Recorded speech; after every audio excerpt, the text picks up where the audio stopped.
It started with a text message, just a few cold words on a screen that managed to undo my daughter.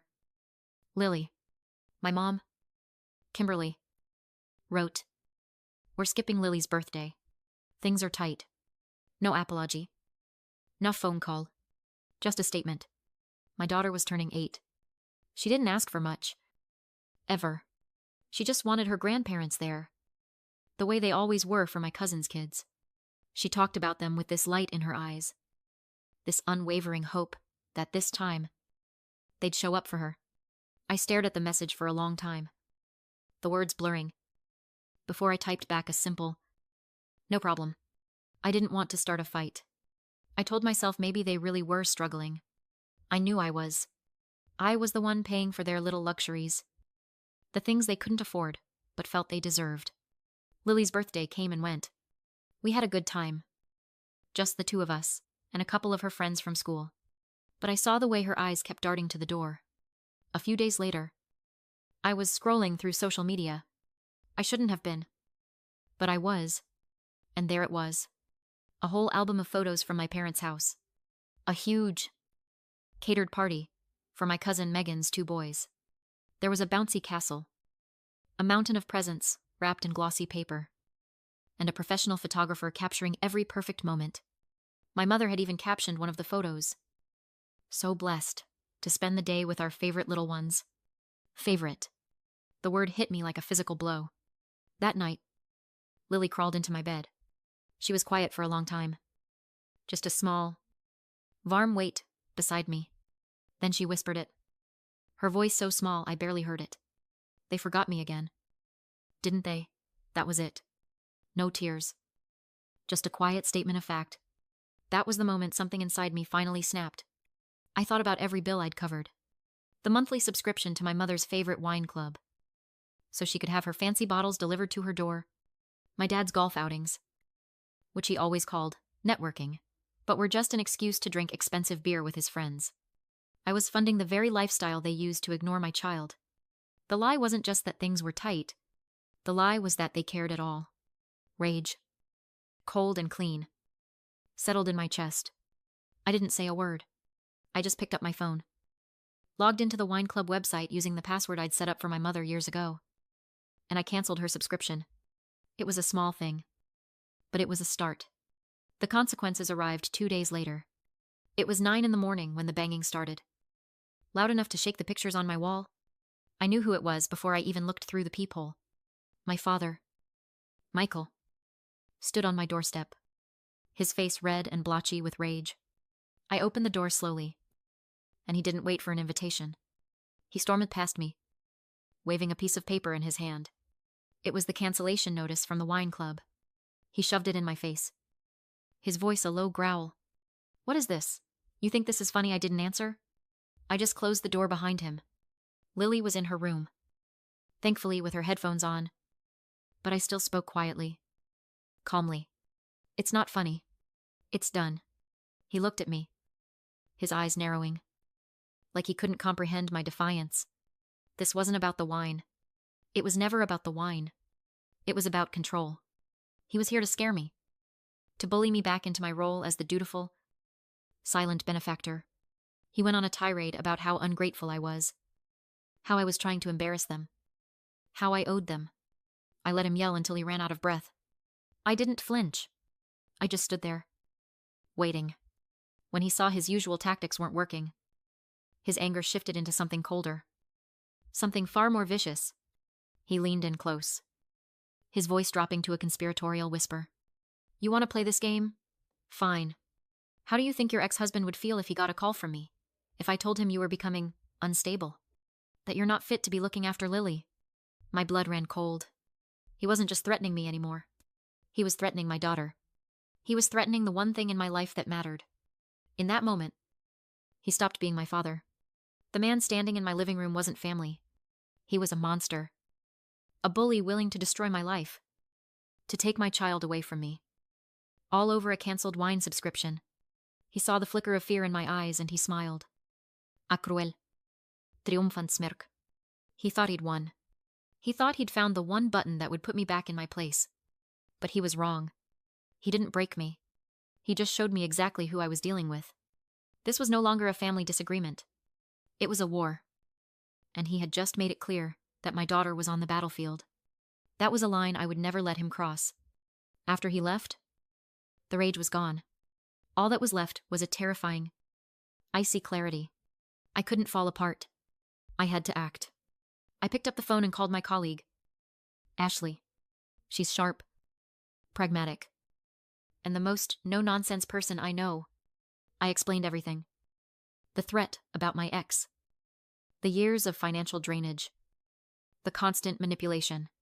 I expected sympathy. Instead, I got a strategy. Okay, she said, her voice calm and even. Forget the emotion for a minute.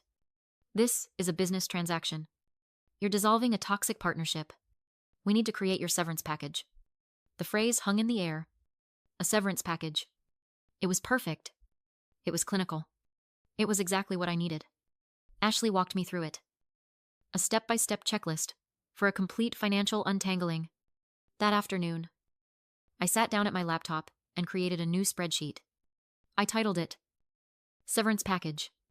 I went line by line, documenting every single financial tie I had to my parents, every utility bill in my name for their address, every shared account, every automatic transfer. It was like performing an audit on my own life. And the numbers were sickening. Following Ashley's list, my first move was to freeze my credit with all 3 bureaus. Then, I pulled my full credit reports. The next few hours were a blur of phone calls. I was polite, but firm. A woman closing accounts. First, the cable and internet. Then the utilities. The shared phone plan was next. I had them transfer my number to a new, individual account and shut down the other lines. With every call, with every cancellation confirmation email that landed in my inbox, I felt a weight lifting. I wasn't acting out of anger anymore. This was a calculated, methodical dismantling of a system of exploitation that had been in place for over a decade. I was building a firewall, not just around my finances, but around my life with Lily. My father had tried to terrorize me with threats, to break me with fear, but he had underestimated me. He saw an emotional daughter he could manipulate. He was about to meet a competent professional who had all the receipts. By the end of the day, the spreadsheet was filled with notes, dates, and confirmation numbers. It was a declaration of independence. It was my severance package. And I was finally cutting the cord for good. For a few weeks, there was silence. No angry phone calls. No guilt-tripping texts. It was an unnerving peace. The kind of quiet that comes before a storm. I almost let myself believe it was over. Then, the call came. It was an unknown number, and I almost ignored it. But something made me answer. A woman's voice, brisk and professional, asked for me by name. "This is a recorded line," she began. "I'm calling from a debt collection agency regarding a delinquent personal loan." I nearly laughed. She had the wrong person. I hadn't taken out a loan in years. I told her as much. But she insisted. Reading back my full name and my social security number, my stomach twisted.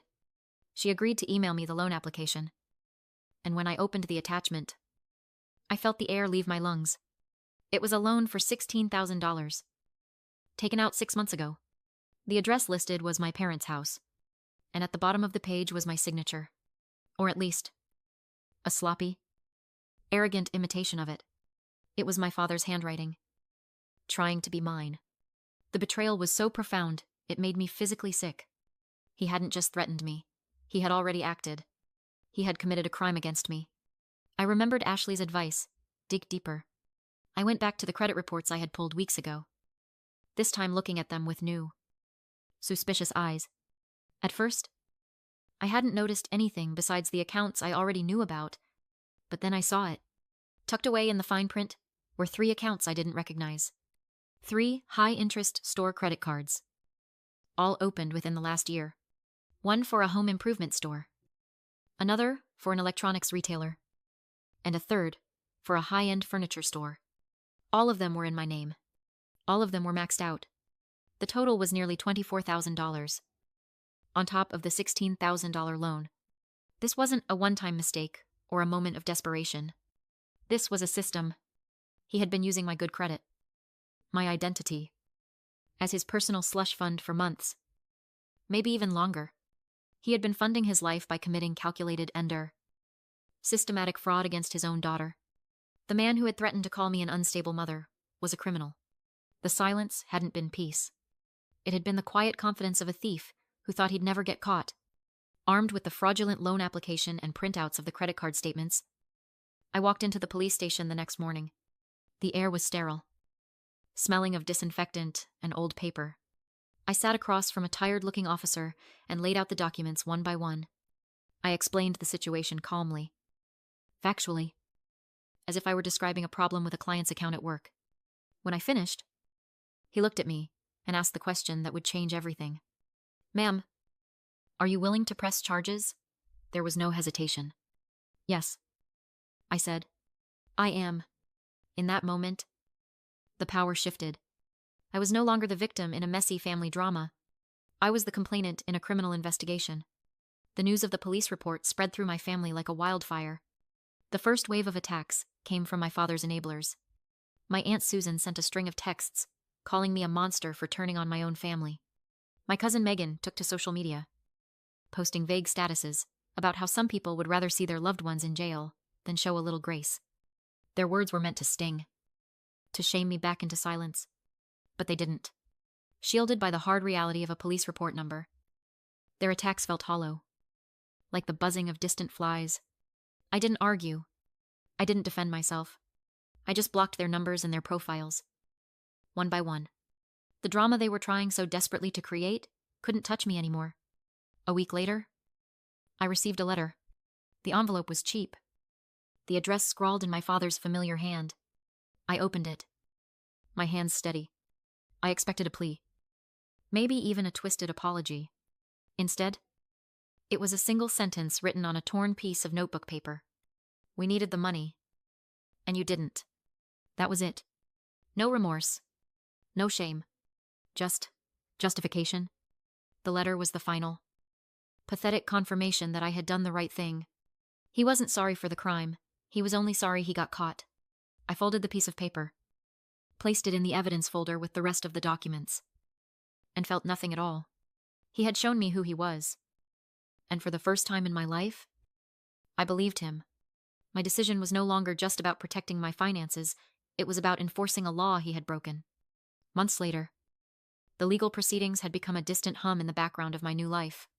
My father took a plea deal that involved restitution and probation, but no jail time. I was fine with that. My goal was never punishment. It was severance. And we were severed. Completely. The quiet that followed wasn't unnerving anymore. It was peaceful. Lily and I had found our own rhythm.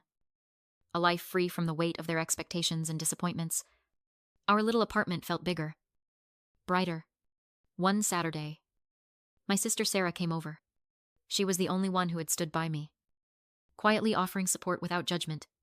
We sat at the kitchen table, while Lily painted at her little easel in the living room, humming to herself. Sarah looked at me and asked, gently, "Are you okay? I mean, really?" I thought for a moment. Then I tried to explain the strange sense of grief I was feeling. It wasn't for them. I'm not grieving the people they are. I told her, I'm grieving the people they were supposed to be. I'm mourning the mother I was supposed to have. The one who would have baked a cake for her granddaughter's birthday. I'm mourning the father I deserved. The one who would have protected me. Not stolen from me. I'm letting go of the ghosts of the parents I always wished for. And I'm finally giving myself permission to be okay with the fact that they never existed. It was the first time I had said it out loud. And the truth of it settled over me. Comforting and final. Last month, Lily and I took a trip to the coast. It was her first time seeing the ocean. I watched her run toward the waves, her laughter carried away by the wind. Her face lit up with pure, uncomplicated joy. We spent the day building sandcastles and looking for seashells. Just the two of us. I took the physical card from my wallet and cut it into tiny, satisfying pieces. I felt lighter with each action. Each click was a snip of a cord. Each call was a step away from a life that was slowly draining me. I was packing a box of Caleb's favorite books when my phone buzzed with a notification. I expected another angry text, Another missed call. But it was Venmo. A $50 payment from Justin. The note attached was only 4 words. For pizza? You earned it. What's the right advice for cutting ties when it feels impossible? What would you have done?